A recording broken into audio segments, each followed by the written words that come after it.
Ei, deixa eu te fazer uma pergunta. Você sabia que o primeiro brasileiro formado em Harvard era nordestino? Com certeza ele cantaria aquela música: sou nordestino, nordestino eu sou.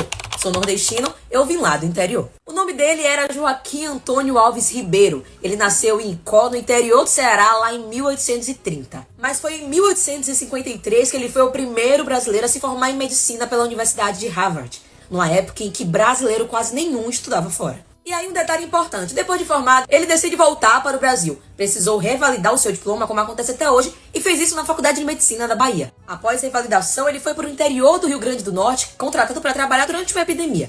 Depois ele abriu um consultório em Recife, onde atendia tanto brasileiros como estrangeiros, porque ele falava inglês e francês. Sim, um cearense nordestino poliglota no século XIX. Depois disso, ele voltou para o Ceará e se tornou conhecido como médico da pobreza. O que é Giovanna, o médico da pobreza? Era um cargo que existia desde 1830, aonde era um médico pago pelo governo para atender quem não tinha condição de atendimento. Era tipo um SUS da época, já que não existia. Já em março de 1871 foi criado o primeiro hospital de caridade do Ceará, a Santa Casa de Misericórdia de Fortaleza. E bom, Alves Ribeiro se tornou o primeiro médico da instituição. Não é pouca coisa não. Bom, se você estava achando que parava por aí, foi ele que introduziu o uso do insensibilizador, que seria aquele aparelho que borrifava ET para anestesiar pessoas em cirurgia. Inclusive, em 1866, a Gazeta Médica da Bahia registrou que os primeiros ensaios com o aparelho no Brasil foram feitos sim por ele lá no Ceará.